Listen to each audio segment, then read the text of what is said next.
Que Dieu vous bénisse tous au nom de Jésus. Je suis tellement heureux de vous avoir avec moi en ce moment. Je sais que c'est une heure tardive de la nuit pour certains. Il est 3 heures du matin sur la côte Est ou peut-être 1 ou 2 heures quelque part à Los Angeles. 11 heures. Désolé. Tant que ce petit grandira, ce sera ainsi, mais une fois qu'il atteindra environ 6 mois, cela changera. En attendant, je vais essayer d'en faire autant que possible. Aussi longtemps que Jésus me donne la force et la grâce pour continuer à délivrer ce qu'il veut que je vous transmette. Partagez cette vidéo, aimez-la et faites savoir à quelqu'un que le prophète est en direct. La bénédiction de Dieu reposera certainement sur vous. Assurez-vous que les mentions j'aime augmentent. Eva, peux-tu actualiser YouTube, s'il te plaît? Merci. Nous sommes presque 2000 personnes en ligne, mais nous n'avons que 837 mentions j'aime. Allez, pour la gloire de Dieu. Aimez la vidéo afin que d'autres puissent en bénéficier, et le Seigneur nous bénira. Si vous n'êtes pas encore abonné, abonnez-vous et activez les notifications pour être informé à chaque fois que je suis en direct. Le Seigneur vous bénira. Continuons à faire monter les mentions j'aime, car Dieu est fidèle. Je vais maintenant entrer directement dans le sujet. Le contrôle des dimensions. En tant qu'enfant de Dieu, la première chose que vous devez comprendre, c'est que la vie est avant tout spirituelle. Vous devez saisir cette vérité sans aucun doute. La vie est principalement spirituelle. Que signifie cela? Premièrement, Dieu est esprit, et tout ce qu'il a créé provient de sa propre nature. Je ne dis pas que sa création est identique à lui, mais on ne peut produire que ce qui est en soi. Ceux qui sont dans l'art et la créativité comprennent cela. Dieu étant esprit, son essence est entièrement spirituelle et dépasse notre compréhension. Cela signifie que tout ce qu'il a créé possède une substance spirituelle. Que ce soit visible ou invisible, tout ce que Dieu a créé porte une substance spirituelle. Allons rapidement dans le livre des Hébreux. Chapitre 11. Lisez avec moi Hébreux chapitre 11, verset 3. Nous comprenons que le monde a été formé par la parole de Dieu, en sorte que ce qu'on voit n'a pas été fait de choses visibles. Remarquez cette déclaration puissante. Par la foi, nous comprenons que le monde, en réalité il est question de monde au pluriel, a été formé par la parole de Dieu, en sorte que ce qu'on voit n'a pas été fait de choses visibles. Ainsi, le simple fait qu'une chose apparaisse ne signifie pas qu'elle est une substance physique. Vous ne saisissez peut-être pas encore où je veux en venir, mais laissez-moi pousser cela plus loin. C'est pourquoi la Bible nous dit « Nous ne luttons pas contre la chair et le sang ».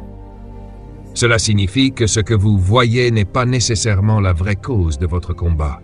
Vous ne vous battez jamais contre des réalités physiques, mais contre des réalités spirituelles. En ce moment même, certains d'entre vous sont en guerre dans un autre monde, sans même le savoir. Vous pensez que le concept de multiverse dans les films est juste une invention? Ce n'est pas exactement comme dans la fiction, mais l'idée derrière est très réelle. Pour contrôler les dimensions, vous devez comprendre pourquoi et comment. Il ne s'agit pas de contrôle pour le simple plaisir de contrôler. Il y a une raison. Pour contrôler les dimensions et les royaumes spirituels, vous devez d'abord comprendre où vous existez. Pourquoi est-ce si important? Lorsque Dieu a tout créé, il faut savoir que créer et faire sont deux choses différentes. Regardez Genèse chapitre 1. Au commencement, Dieu créa les cieux et la terre. La terre était informe et vide. Il y avait des ténèbres à la surface de l'abîme, et l'Esprit de Dieu se mouvait au-dessus des eaux. Dieu dit.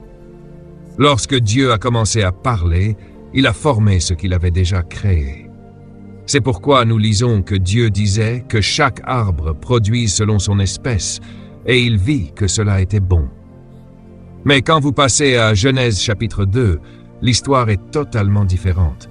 Regardons le verset 4. Voici les origines des cieux et de la terre, quand ils furent créés, au jour où l'Éternel Dieu fit la terre et les cieux. Remarquez bien la nuance.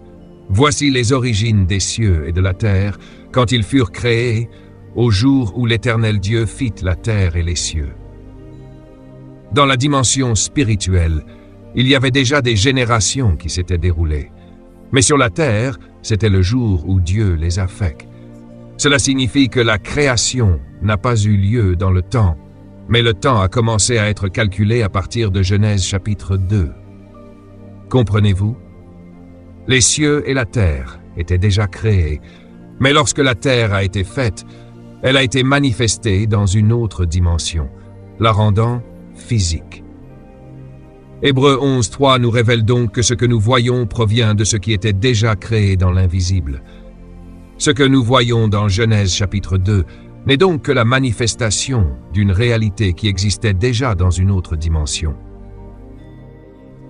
Vers 5. Et chaque plante des champs avant qu'elle ne soit dans la terre, lisez cela encore une fois, et chaque plante des champs avant qu'elle ne soit dans la terre, où était-elle? Et chaque herbe des champs avant qu'elle ne pousse. Alors, remarquez qu'il vous donne deux aspects, chaque plante des champs avant qu'elle ne soit dans la terre. Attendez, Dieu a-t-il transplanté ces plantes ou les a-t-il plantées? Comprenez-vous cela? Cela signifie qu'elles ont été prises d'un endroit et déplacées vers un autre, puis elles ont été autorisées à pousser. Comprenez-vous cela? Je vois que vous êtes un peu fatigué. Mais que disent les gens en ligne? Êtes-vous là? Je veux m'assurer que vous êtes là, mais les commentaires ne bougent pas. La connexion Wi-Fi fonctionne-t-elle toujours? Oui, c'est toujours instable. Rafraîchissez-le pour moi, si vous pouvez. Je veux m'assurer que les gens m'entendent, sinon je vais arrêter.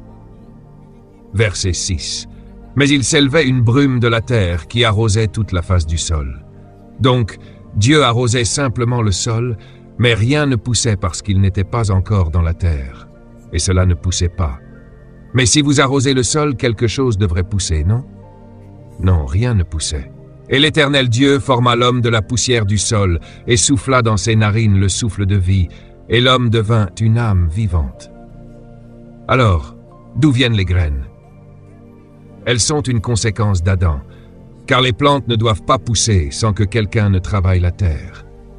Mais Adam n'avait pas de graines. La première chose que vous voyez, c'est que Dieu a dit « Avant que toute plante ne soit dans la terre, avant que toute chose ne pousse. » Et oui, c'est parce que je n'avais pas encore créé l'homme, même si j'arrosais le sol. Il n'y avait pas d'homme pour travailler la terre.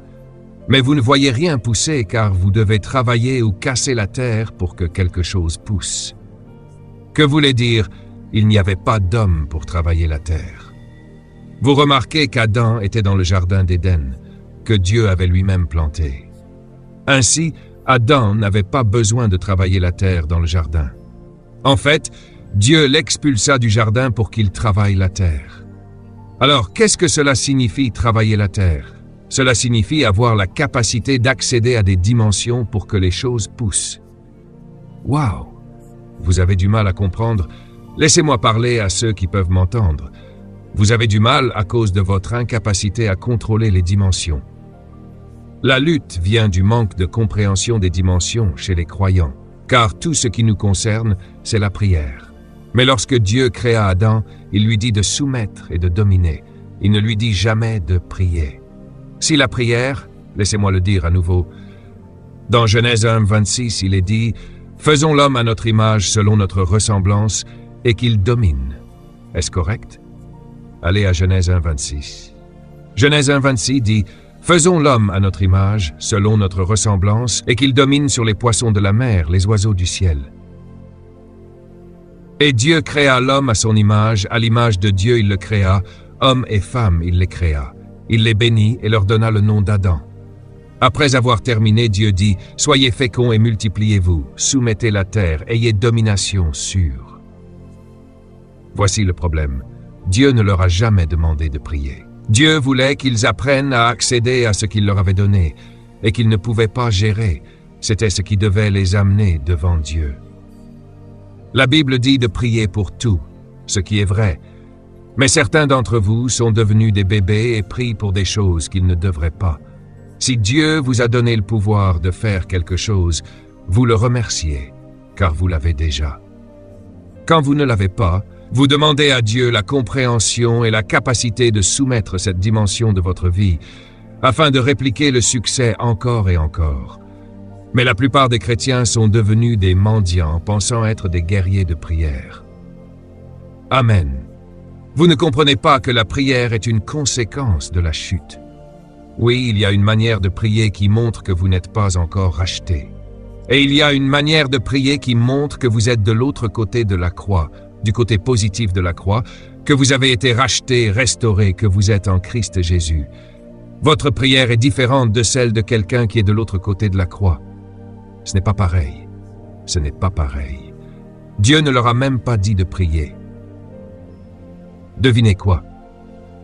Le diable était dans le jardin, mais ce n'était jamais un problème pour Adam et Ève. Arrêtez de donner trop d'importance aux démons dans votre vie. Ils ne sont pas. Laissez-moi parler à ceux qui veulent m'écouter. Réfléchissez à cela pendant une seconde. Raisonnons ensemble, je vous en prie. Le diable était dans le jardin d'Éden, et Dieu ne juge pas cela comme un problème. Pourquoi? Parce qu'il y a une raison simple. Satan ne contrôlait aucune dimension spirituelle. Si quoi que ce soit, c'était Adam et Ève qui contrôlaient déjà des dimensions et des royaumes. Ils avaient déjà la domination sur les poissons de la mer, ce qui signifie que tout ce qui est dans la mer est sous leur contrôle. Tout ce qui se déplace dans la terre est sous leur contrôle, les bêtes des champs et les oiseaux des cieux, ce qui signifie que les airs étaient contrôlés par Adam. Cela veut dire qu'il n'y avait pas de démons dans les lieux célestes. Non, tu ne m'écoutes pas. Le prince de la puissance de l'air ne pouvait pas exister parce que Adam contrôlait l'air. Tout ce qui se trouvait dans l'air était contrôlé par Adam. Tout ce qui se trouvait dans la mer était contrôlé par Adam. Adam avait soumis tout ce qui se trouvait dans son atmosphère. Dieu n'avait pas vu l'intérêt de le regarder et de lui dire « Prends garde, Satan est dans le jardin ». Il n'en avait pas besoin. Satan n'avait aucun contrôle sur quoi que ce soit. Voici la confusion que les croyants ont. Lorsque tu lis Matthieu ou les évangiles, quand Satan parle au Seigneur Jésus et lui montre les royaumes du monde, il dit « Si tu te prosternes devant moi, je te donnerai tout cela, car il m'a été donné, et je le donnerai à qui je veux. Si tu m'adores, je te le donnerai. » Il n'était pas en train d'attirer Jésus avec de la richesse, mais il essayait de lui montrer que sa mission serait plus facile, car il contrôlait tous ces lieux. Si Jésus se prosternait devant lui, son message se diffuserait facilement partout. Mais le message de Jésus n'était pas destiné aux gens. Le message de Jésus venait de la croix. C'était sa mort et sa résurrection qui allaient parler aux nations, pas Jésus se tenant devant les gens et leur parlant. Même s'il avait spirituellement soumis ce monde, cela n'aurait pas produit l'effet qu'il voulait, car cela l'aurait dilué. Et si Jésus, notre Seigneur, avait fait cela, il aurait donné accès à Satan sur ce qu'il contrôlait. Je souhaite que tu m'écoutes. Laisse-moi te donner un exemple concret. Adam et Ève étaient dans le jardin. Tu n'entends aucun démon causer le chaos sur terre, alors que tous les démons étaient déjà tombés. Il n'y avait ni maladie ni mort sur terre, pourtant le diable, qui était déjà condamné à mort, était là. Cela ne veut pas dire que la mort n'existait pas. La mort existait car Satan est la première personne à mourir. Satan est le père du mensonge, il est le premier à mentir. Il est sur terre, mais personne ne ment. Il n'y a pas de vol, pas de meurtre. Rien ne se passe sur terre et le diable est là. Et Dieu ne dit pas à Adam et Ève, il y a une confusion concernant l'autorité et le pouvoir. Tu dois comprendre que toute autorité vient d'en haut. Tu m'écoutes? Toute autorité vient d'en haut. Dieu Tout-Puissant est l'auteur de l'autorité et nous dit même de respecter ceux qui sont au pouvoir. Car toute autorité vient de lui. Si quelqu'un est au pouvoir, c'est Dieu qui l'a ordonné, que cela nous plaise ou non. Maintenant, Satan prétend que cela lui a été donné. Mais qui lui a donné cela? Car dans les Écritures, tu ne vois nulle part Dieu donner à Satan l'autorité sur la terre. Tu ne vois aucune mention de lui être attribué le pouvoir de contrôler quoi que ce soit. En fait, même quand les gens disent que le diable est puissant, d'où vient son pouvoir? Car tu ne vois pas Dieu lui déléguer de pouvoir. Oui, il était un chérubin, mais il n'était même pas un haut chérubin. Ne laisse pas les gens te mentir. Le problème de l'Église, c'est qu'on aime les contes. Satan était l'ange le plus proche de Dieu. Montre-moi le verset. Satan était le leader de la louange à l'Église. Montre-moi le verset. Ça n'existe pas. Tu lis dans Ézéchiel que les tuyaux et les tambourins étaient intégrés en lui dès le jour de sa création. Ce n'est pas vrai. Le chef de la louange n'est pas les chérubins, mais les séraphins.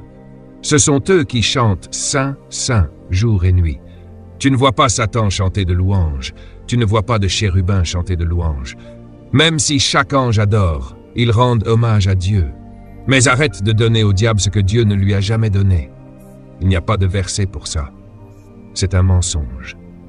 En fait, si tu lis dans Ézéchiel, tu vois que le diable tente d'ascensionner vers les cieux les plus hauts, ce qui signifie qu'il n'y était jamais. Cela montre qu'il n'avait même jamais rencontré Dieu. Juste pour te montrer quelque chose, pour que tu puisses réfléchir un peu, pas pour dire que tu n'as pas de cerveau. Mais réfléchis un instant. Si Satan connaissait Dieu, comment pourrait-il planifier contre Dieu?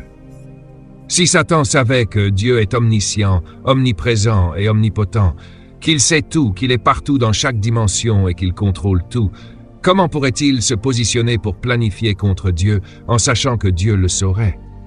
Même toi, quand tu pêches, tu sais que Dieu te regarde. Satan péchait en pensant que personne ne pouvait le voir, alors qu'il était au ciel. Même quelqu'un sur terre sait mieux que toi, et toi au ciel, tu ne sais pas cela. Cela signifie qu'il était dans un rang très bas dans le royaume céleste. C'est un fait. Lis ta Bible. Satan n'était pas très proche de Dieu. C'est pas vrai. Arrête de mentir. Le seul proche de Dieu, c'est Jésus. Il n'y a personne d'autre proche de Dieu sauf le Seigneur Jésus. Cela n'existe pas. En fait, si tu examines les Écritures, tu ne vois aucune interaction entre Dieu et Satan au ciel. Satan interagit avec Michel, qui le chasse. Il n'a jamais rencontré Dieu. Il n'y a pas de verset où il rencontre Dieu, sauf dans le livre de Job, lorsque les fils de Dieu sont venus se présenter devant Dieu. Mais ce n'était pas dans les cieux. Nous avons tout ce brouhaha parce que les gens aiment les histoires. Ils n'aiment pas lire. Alors comment le diable est-il devenu le Dieu de ce monde? Regardons un verset rapidement. Laisse-moi te montrer un verset. 2 Corinthiens chapitre 4, verset 4. 2 Corinthiens 4, 4. Dans lequel le Dieu de ce monde a aveuglé l'intelligence de ceux qui ne croient pas, afin qu'ils ne voient pas briller la lumière de l'évangile de la gloire de Christ, qui est l'image de Dieu. Maintenant, remarque ceci, c'est fou. Cela dépeint Satan comme extrêmement puissant. Fais attention. Dans lequel le Dieu de ce monde a aveuglé, tu vois, Satan est passé de mentir à Ève et Adam à avoir le pouvoir d'aveugler l'intelligence des gens. Dans le jardin, il n'aveuglait l'esprit de personne. Comment est-il arrivé à ce point où il peut dominer autant de gens à travers le monde? Oui, je sens que je parle tout seul. Comment est-il devenu si puissant? Parce que cette manifestation ne s'est pas produite dans le jardin. Dans le jardin, il n'était qu'un serpent sans menace. Il ne pouvait pas infiltrer la communication entre Adam et Dieu, entre Dieu et Adam, entre Ève et Dieu. Il ne pouvait pas aveugler l'esprit de personne. Il ne pouvait rien faire de tout cela. La Bible ne l'appelle même pas le Dieu de ce monde. Comment est-il devenu si puissant? Lorsque Adam et Ève ont péché, ils ont perdu le contrôle des dimensions. Et quand ils ne pouvaient plus contrôler ces royaumes, Satan en a pris connaissance et a commencé à les contrôler. Ainsi, les démons que vous pensez être puissants dans votre vie ne le sont que parce qu'ils contrôlent les dimensions que vous ne contrôlez pas. Vous ne comprenez pas cela. Laissez-moi m'adresser à ceux qui sont en train d'écouter. Le diable n'est pas du tout puissant. Il n'est puissant que s'il contrôle les dimensions. Celui qui contrôle votre vie prendra les décisions. Ah, la sorcellerie est tellement puissante, disent certains. Mais ce n'est pas vrai. Cela n'est puissant que pour ceux qui ont abandonné le contrôle spirituel. Ils n'ont que des prières, mais pas de contrôle spirituel. Ils ne contrôlent aucun aspect de leur vie. Et en conséquence, Satan contrôle tout. Nous avons vu des gens venir à l'église et manifester des démons, puis Dieu les délivre. Ils disent qu'ils ne savaient même pas qu'ils avaient un démon. Exactement. Satan ne se manifeste pas. S'il contrôle quelque chose, il va le manipuler. Vous pensez que vous traversez simplement une mauvaise passe, des situations difficiles, mais en réalité, vous n'avez aucun contrôle des dimensions que vous devriez maîtriser. Quelqu'un d'autre les contrôle. Vous voyez, lorsque votre vie est pleinement ancrée dans le royaume physique, ce qui est le cas pour la plupart des gens ne sont conscients que de leur corps. Mais vous oubliez que vous êtes aussi un esprit et une âme. L'âme est de nature spirituelle, bien qu'elle ne soit pas l'esprit. L'âme existe dans un autre royaume, une autre dimension, avec des réalités complètement différentes de celles de votre esprit. Ainsi, il y a actuellement 3 parties de vous dans 3 mondes différents que vous devez contrôler. Non, vous n'avez pas entendu ce que je viens de dire. Laissez-moi répéter. L'homme est esprit, âme et corps. Ou si je devais le dire dans le bon ordre, l'homme est esprit, âme et corps. L'âme existe dans un royaume complètement différent de celui de votre esprit, même si l'âme est spirituelle par nature. Mais l'âme n'est pas l'esprit. Le corps existe aussi dans cette dimension physique. En d'autres termes, il y a 3 parties de vous dans 3 mondes différents que vous devez contrôler, chacun dans son propre royaume, sinon vous souffrez des conséquences, en particulier dans le royaume physique. Amen. C'est pourquoi vous voyez des gens qui marchent parmi nous, mais d'après la Bible, ils sont morts. Comment peuvent-ils être morts et pourtant marcher parmi nous? Ils sont vivants dans le monde spirituel, mais leur esprit est mort dans le royaume spirituel. Ils n'existent pas dans ce monde-là. Ils sont dans la tombe dans le royaume de l'âme. Dans le monde physique, ils croient qu'ils sont libres. Ainsi, vous pouvez dormir dans un manoir dans le monde physique, mais dans le royaume de l'âme, vous êtes déjà à la porte de l'enfer. Et dans le royaume spirituel, vous n'existez même pas. Donc lorsque les gens jouent à l'église ou croient qu'ils marchent avec Dieu, lorsqu'ils se présentent devant Dieu ce jour-là, Dieu leur dira « Je ne vous ai jamais connu. » Pourquoi? Parce que vous n'existez pas. Vous êtes morts. Ainsi, juste parce que votre corps est animé et que votre âme se sent religieuse, cela ne signifie pas que vous avez rencontré Dieu. Parce qu'une rencontre avec Dieu se fait uniquement dans l'esprit. Ceux qui sont nés de l'esprit sont quoi? Esprit. L'âme est sauvée, rachetée. Notez que votre âme expérimente le salut. C'est-à-dire que quelqu'un d'un autre royaume, Dieu, vient du royaume spirituel pour sauver votre âme dans le royaume de l'âme et la racheter, la préserver jusqu'à l'avènement du Seigneur Jésus. Écoutez ce que dit la Bible. Ne craignez pas l'homme qui ne peut détruire que le corps. Ne craignez pas le diable qui ne peut détruire que le corps. Mais craignez Dieu qui peut détruire à la fois le corps et l'âme. Attendez, quoi? Le corps et l'âme peuvent être détruits. Mais certaines personnes dans l'esprit sont mortes. Elles n'existent pas. Est-ce que quelqu'un m'écoute ou est-ce trop pour vous? Nous sommes assis dans des lieux célestes avec Christ Jésus. C'est pas notre âme. Notre âme est en train d'être renouvelée. Pas notre corps. Nos corps sont en Californie, au Texas, en Afrique du Sud, au Zimbabwe, quelque part sur Terre. Mais notre homme intérieur, lorsque vous êtes né de nouveau, est assis dans des lieux célestes avec Christ Jésus. Dans quelle dimension?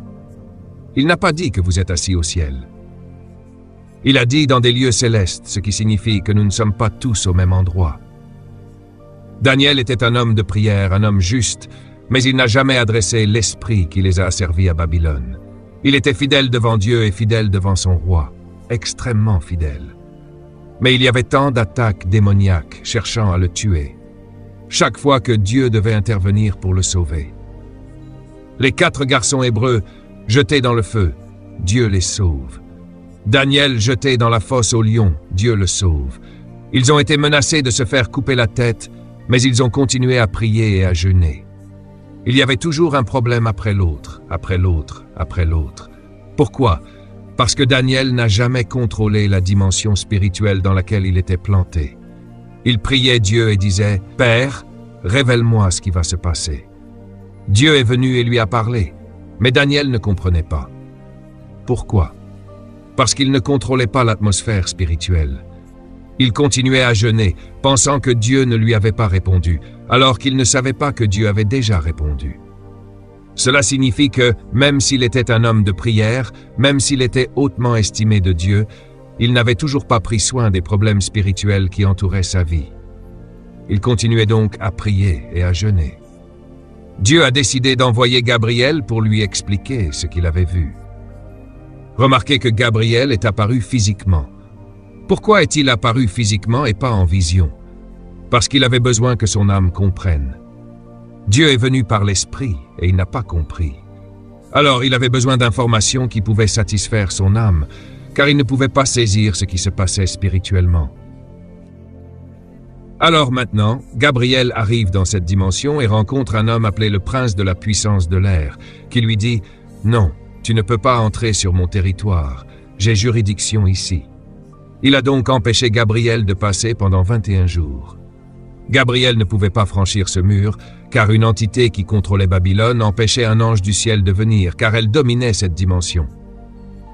Dieu a dû envoyer Michel, un supérieur dans le spirituel, car c'est un homme de guerre. Il a le pouvoir de destituer quelqu'un de sa position, tout comme il a chassé Lucifer du ciel. L'autorité est descendue et a dit à Gabriel « Va donner le message ». Gabriel est allé et a donné le message. Amen. Beaucoup d'entre vous prient et Dieu répond, mais vous ne l'entendez pas, car votre atmosphère spirituelle est contrôlée par quelqu'un d'autre. Vous avez fait un rêve que vous ne comprenez pas. Vous n'avez pas eu la réponse. Pourquoi cela n'arrive-t-il pas? Peut-être que des anges essaient de venir à vous, mais vous n'avez pas pris le contrôle de votre atmosphère spirituelle. Seigneur, je prie, je jeûne, je donne ma dîme, je fais tout. Pourquoi cela continue-t-il à se passer ainsi? Job n'a eu qu'un seul incident, et seulement Dieu l'a permis, mais toute sa vie, il n'a pas eu d'autres incidents.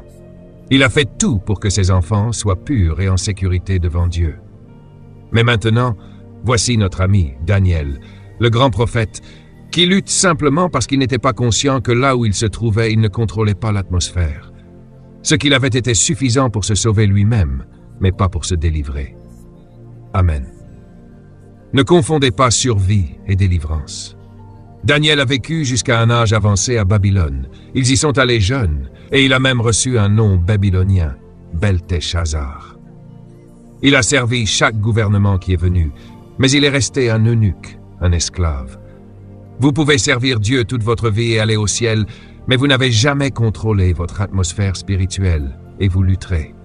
Je connais des prophètes puissants utilisés par Dieu, mais qui vivent encore dans la pauvreté.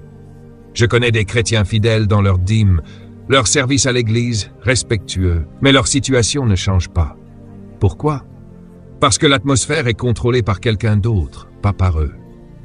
Lorsque vous contrôlez votre atmosphère par l'Esprit de Dieu, le travail acharné se transforme en travail léger, car tout ce que vous faites portera des fruits. Il n'y aura aucune opposition dans l'esprit. Pensez-y de cette manière. Pierre, un pêcheur expérimenté, pêche toute la nuit sans attraper de poisson. Tout est vide, les paniers sont vides. Mais Jésus lui dit, « Lance ton filet à nouveau. » Pierre répond, « J'ai pêché toute la nuit, mais si tu dis ainsi. » Jésus lui dit de jeter son filet plus profondément, et soudain, des poissons sautent dans le filet. Pierre appelle à l'aide, ils ont tellement de poissons que les bateaux commencent à couler et les filets se rompent. L'issue n'était pas l'eau ni les poissons, l'issue, c'était Pierre. Il ne contrôlait pas l'atmosphère. Jésus est venu, a contrôlé l'atmosphère et les poissons ont rempli les filets. Tout ce que Pierre avait à faire, c'était de présenter son filet. Je sens que vous ne comprenez pas encore bien ce que je dis. Je suis sur le point de finir. Vous n'avez pas besoin d'un meilleur travail, car si vous aviez une promotion dans votre entreprise, vous ne demanderiez pas un autre emploi. Ce n'est pas le travail ou la paye qui pose problème, c'est l'atmosphère de votre travail. Si vous contrôlez votre atmosphère, vous serez comme Joseph. Il est devenu le gestionnaire de toute la maison de Potiphar. Il contrôlait tout. Même sa femme a tenté de le séduire parce qu'il devenait trop puissant. Ils l'ont jeté en prison, mais il a commencé à contrôler la prison. Le geôlier était tranquille. Joseph dirigeait tout. Ensuite, il est allé devant Pharaon et a commencé à diriger tout le pays. Il n'avait même pas besoin de dire aux gens de se repentir, car il contrôlait l'atmosphère. Les gens ont commencé à dire le Dieu de Joseph est le vrai Dieu. Le combat pour prêcher l'Évangile, c'est que beaucoup ne peuvent pas contrôler leur propre atmosphère. Vous voyez, leurs pères, comme les Rénaboans et les Bénins, ont eu des commandements territoriaux de Dieu. Quand ils allaient dans un pays, ils rassemblaient des centaines de milliers de personnes. Même les présidents se rendaient à ces réunions parce que c'était un si grand événement. Les gens venant de l'occultisme et d'autres ténèbres étaient transformés. Pourquoi? Parce qu'ils contrôlaient les dimensions spirituelles. Mais vous avez remarqué que leur propre dimension, beaucoup d'entre eux ne l'ont pas contrôlée. Je sais que certains disent des choses sur le pasteur Benny. Je l'aime beaucoup, cet homme. Peu importe s'il a raison ou tort, c'est entre lui et Dieu. Ce n'est pas mon rôle de juger un serviteur de Dieu. Je sais ce qu'il a été pour moi. Mais pourquoi rien ne bouge? Parce que votre atmosphère est surveillée par d'autres choses. J'ai vu des incendies, hier et avant-hier, brûler juste devant chez moi. On disait d'évacuer. J'ai vérifié spirituellement, et Dieu m'a dit, « Tu n'as pas besoin d'aller nulle part, tu es en sécurité.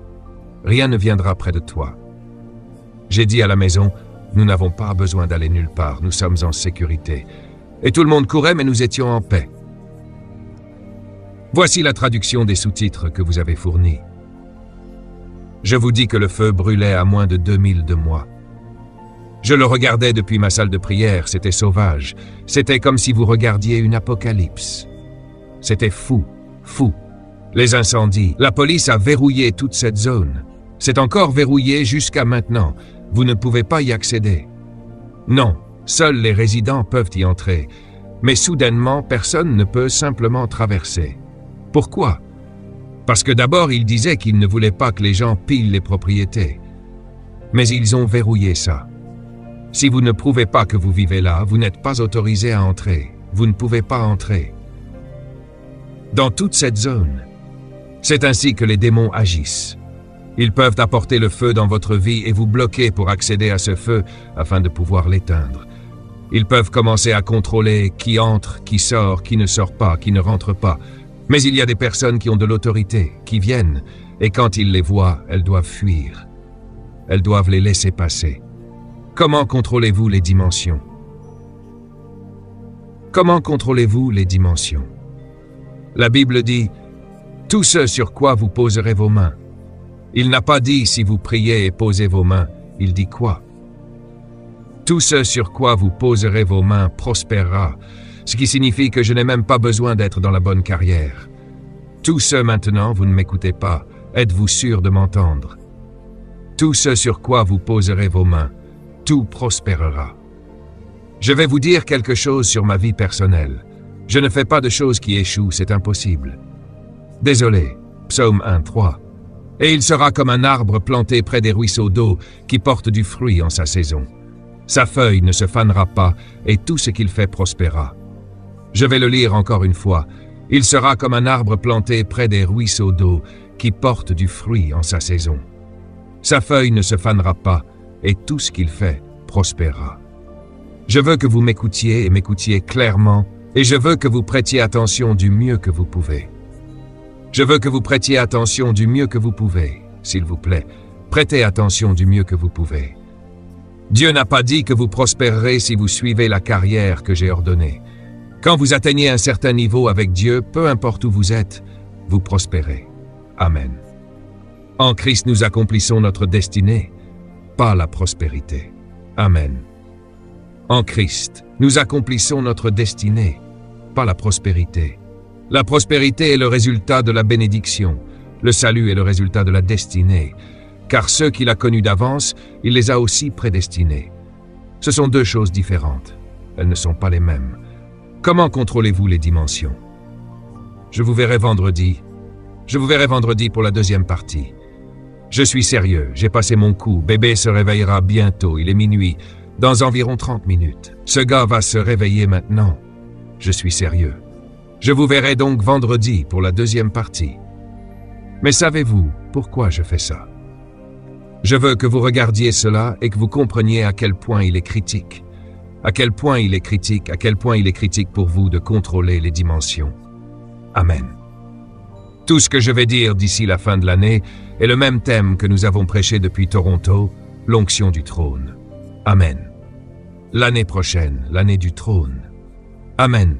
Donc si vous n'avez pas de contrôle, vous ne régnez pas. D'accord, je veux que vous regardiez cela encore une fois. Je veux voir quelques bons likes pour montrer que les gens ont regardé cela et apprécié. Et je veux voir des commentaires. J'aime quand je viens et je vois des vidéos avec de bonnes interactions et des discussions entre les gens. Et aussi, si vous avez des questions, Vous pouvez les mettre là. Et je répondrai aussi, parce que je vais passer en revue. Je veux que vous donniez ce que vous avez de meilleur à Dieu. En fait, pas vendredi, lundi.